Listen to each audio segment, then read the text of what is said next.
Wait, okay, start. Okay, so this is the chassis. Hang on, stop. Can you please introduce what this is, Dad? Okay, I'm Eleanor's father, Stephen's father-in-law, John. And what is this that you're showing me? So this is a 10th scale, a 1 in 10 scale of an Armstrong 80-pounder rifle muzzle-loading cannon. And why is this important today? It's not, it's curiosity. It is important today. What is today? Oh, well, it's Christmas Day 2020, Yeah. and I've spent most of 2020 making this. I guess there's about, I don't know, 1,000 hours, maybe a bit more making up. And why is it special? Well, it's special because Stephen, my son-in-law, was raised in Port Fairy, number one. He has happy memories of Port Fairy. We had a very nice holiday with the Smiths down at Port Fairy, and I saw the original of this cannon down there. There are two of them, not in very good condition, but I was very taken by their shape and by their history. And by the fact that they fire them on a regular And they basis fire over them summer. once a week. And I know one of the people who used to be in charge of firing it. And there's a funny story about that, which I'll tell you later. And that involves him arriving late for the firing. The crew had loaded it up ready. He was the only one licensed to fire it. He fired it, and it all went well, and the tourists applauded. But a few minutes later, the local sergeant cop arrived very angry because the Coke can which they used to load the powder in the cannon hadn't been removed, and it had landed on his patrol car. It's true. He was going So it wasn't exactly a blank. well, they don't have a projectile, but the Coke can's hardly a projectile. The normal projectile Well, apparently it was. weighs 80 pounds, and it was full of high explosive. All right, show me how this works. All right, so in the firing position. Hang on, let me just start by saying every single piece of this has been made from scratch, hasn't it? Yes, it is. Every single. I helped make the wheels. No, you helped to make the castings, which the wheels are sit set in. in. Yeah, Yes. okay, but that's making the wheels in my book. All right, the rest. This is made of bar stocks, mild steel. Yeah, The cannon is made of stainless steel. yeah. And a lot of these bronzy coloured things are actually bronze castings. I had to learn how to bronze cast to make this. And I missed out on the bronze casting because of lockdown number 2 in Melbourne. But Eleanor did help me with the aluminium castings, which are these wheel assemblies. Yeah. These are all cast aluminium. Yeah. Okay. All right. Show me how it works. All right, so in this firing position, the gun captain would decide the elevation of the cannon. There is a protractor here, Which also. and you can't see the Oh, degrees you on can't that see the side. degrees on that side. They're on this side. They're very small though, and you need a very good eyesight to even make There we them go. out. You can see it. Can you? Yep. Okay. Because it's all the scale. So the gun is elevated, it's aimed to the correct position. It would fire about 4.5 kilometres, this gun, and it was actually built because they were worried about a Russian invasion in the 1860s, 1870s after the Crimean War. It never happened, and this gun was never fired in England. So Hang on. This gun or none the of the- one in Port Fairy? Well- Or both? any of them. The Victorian government, the colonial Victorian government, bought 25 of these in 1866. This was state-of-the-art cannon in 1866. Right. 2 of them went to South Australia, the rest of them were around Victoria. There are still 10 of them in existence around Victoria, and they are very unusual because they are muzzle loading, Right. not breech loading, Right. and it's Is that better rifle. or worse? Is it better or worse to be muzzle loading? At the time, muzzle loading was better. Breech loading guns had exploded, unfortunately, a few times, killing their gun crews. Right. So they went back to muzzle loading, which is an older-fashioned idea, but this did have a new innovation of rifling the barrel, grooves cut in the barrel, so the projectile would spin as it came out, made it much more accurate. So like an inner kind of twist. A twist. Yeah. And this model is also rifled, Yeah. which is very unusual in And a model. so that's what rifled means, that there's an inner twist, like. That's correct. Yeah. So in this position, they've put the bag of gunpowder in there, 20 pounds of gunpowder. Or the Coke can. Yes, it was actually a silk bag originally with a wooden inner structure to stop it collapsing when they rammed it. That sounds very fancy, using silk. Oh, so these are expensive weapons. For the time, these were the nuclear weapons of the time, just about. Right. And then the projectile, the 80-pound projectile, which probably took 2 men to actually put it on the loader and... Okay, show us how it works. We'll come back to that. So, they set the elevation, they lock the elevation with the lever around this side. So that's unlocked, which means that the elevation can be changed. It's locked, that sets the elevation, they aim it, and then they fire it. Now this model doesn't have a touch hole. What is that? Oh, yeah, okay. The touch hole is the hole where they would put a spike through it and spike the bag of gunpowder. Right. And then they would put a goose quill down into the bag of powder, and the gun captain would touch the top of the goose quill full of gunpowder, and that would set it off. So this is your way of saying that this gun cannot be fired. It's not. It's a model only. It doesn't have a touch hole. Okay, good. Right, and so when it's fired, it goes up this. But other than that, it's very, very accurate. Yes, that's the only thing on it which is deliberately inaccurate. Okay. And that's for legal reasons. So when it fires, it goes up the incline with the recoil. Sorry, can you say that again? Well, when the gun is fired, the recoil pushes it up the incline chassis. Mm-hmm.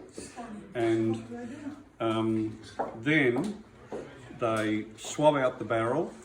What does that mean? It means they put a mop up the barrel, so that if there's any burning embers, they douse them, they put them out. Is this between each shot? Firing, because you don't want to put a fresh powder bag if there's embers up there. Yeah. And then they lower the barrel, they release that lock, they lower the barrel to 17 degrees of depression. First, before they do that, they push in the dog clutch and they wind it all the way back up to the top, to the top position. And it's got, hang on, it's got little bumpers at the top, hasn't it? Yes. Hang on. There are the little bumpers there. Yeah. What are they made out of? Rubber? Rubber. The originals were rubber, wood and steel. These are just rubber. Yeah. Okay, so in that position, and then the two blokes would, now I've taken it down to a bit less than 17, so I'll wind that up a bit. But at exactly 17 degrees, that loader cradle lines up exactly with the barrel. They would push the... 17 degrees from what? From horizontal. 17 degrees down. Of depression, yep. Okay. They'd put in the gunpowder bag, they would put in the projectile, and then they would ram that up. Now the projectiles have a copper base. Right. And the copper base, when the gun is fired, the copper base expands into the rifling, Okay. and that's what makes it twist. Right. And as the projectile leaves the barrel, the copper base falls off. Right. And But it's already done its job by getting it moving that way. Started twisting, and this will go up to 4 kilometres, 4.5 kilometres. Quite So why does accurately. the copper base fall off and how? It's just made to separate with the explosion. Is I that think. because it's heavier and they don't want it to actually go with the projectile, or what? I don't know. Why do they want that to The come? copper base is slightly wider Yeah. than the actual projectile. Yeah. Only slightly, but that would affect the aerodynamics of the projectile. Right. Ballistics is a very complicated, exacting science, and they did lots of experiments with these to work out the best Hold way. on, stop, Mum. Can you stop? Thank you. Best way of making them. They did lots of experiments to work out the best way of making them work, Yeah. and so the copper base would fall off. Yeah. Most of the examples of these gas checks, they're called, are found in the ocean in front of these battery points. Oh, right. Yes. As in from testing them. Yeah, from firing them. Yeah, but you're saying it's never been fired in anger, so they're... Oh, it's been fired hundreds of times. Okay, so every time the same thing happens? Yes. Okay. Okay. So then they wind the barrel up to its determined elevation, and most of the time they were within a degree or two of horizontal. Mm-hmm. Even at 4 kilometres, they were only about 4 or 5 degrees above horizontal. Well, that makes sense, because otherwise they'd be using too much. It wouldn't be very efficient to be firing them at fire. They're more accurate the closer they are to horizontal. Mm. Yeah. And so then they disengage the dog clutch, and they let the cannon on its own under gravity. It would actually just roll down to the front of the barrel, and they would use this brake, which operates. Right, that's a brake. The brake for the cannon on the chassis? Yes, for the cannon on the chassis so it doesn't come down too fast. Yep. So the guy would be there leaning on that to make it go down slowly back to the firing position. Right. And then start all over again. And they could fire that, a trained crew, once every 90 seconds. Wow. And what are those two poles at the end for? That's for the guys to... Fly a flag on. Well, this had... No, the gunner would stand on that platform, hanging onto the post, and it would have sights, which I haven't made yet, but I will make it eventually. That's something that I will actually add to this at some later stage. Mm-hmm. And they would just lie along the sights like a gun sight, like a rifle gun sight. Right, and determine how far it's swiveling on the axles.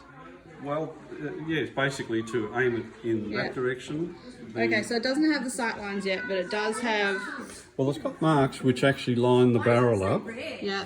But because it's rifled, the projectile tends to come out at a slight angle to the right. And so the sights cope with that by actually pushing the barrel slightly to the left for firing. But when I make the sights, I'll show you all that. So what is that? I'm looking at these upside down. What is this 81? Okay. Well, that is the weight of the barrel in hundredweights. It's 81 hundredweights, which is just over 4 tonnes. Two quarters of a hundredweight, and no pounds. So it's 81 and a half hundredweights, which is just over 4 tonnes for the barrel itself. Okay. And what's this?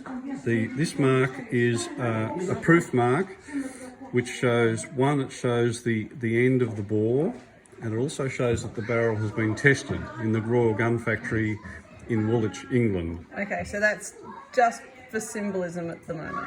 It also marks the end of the bore. Yeah. Okay.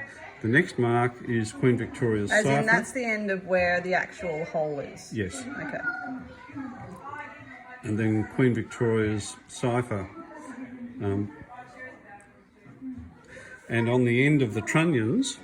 What are the trunnions? What's a trunnion? These are the trunnions. Okay. Okay, this one says RGF, Royal Gun Factory, number... I forget what number it is. It's the same as the one at Queen's Gift. Is that 22? So that's the 22nd barrel that they cast or that they made of this type. It actually wasn't cast. It was forged, and it was made in 1866. Right. And on the other side, the other trunnion has got the centre line for the barrel and a centre line for the centre of the trunnion, the vertical line, and also the number 22. It's amazing. And because these were basically a sequential progression of ideas in terms of cannon design, this still had some features typical of the old sailing ship of Nelson's Navy with the big rope hole at the back. So what's the reason for that? Well, it's really just a hangover from Nelson's Navy, because they had these eye bolts to actually do the aiming.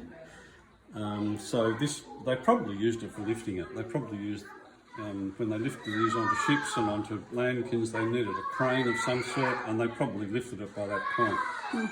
But also, you see this piece here, this brass piece, if this pin was removed, this brass piece comes out, and so it allows them to get the rope out easily. All right. It was probably never used in those days. And another thing about it is that the two pins on the end of the bore, and you can see the rifling there, only three grooves in this. I'm just going to see if I can get close enough, but I don't think I can to actually see the grooves. There's a bit of discussion amongst my modelling colleagues about what the purpose of these pins was, but one gun expert said that he thought that was to attach a disc to which they put on before loading it, so that the gunners didn't actually accidentally damage the bore of the barrel at that point. because any damage to that, like a dent or something like that, would affect the way the gases came out as the projectile was coming out, and that might have knocked it offline. So you're saying though before though that because of the rifling, it tended to shoot slightly right. Yes.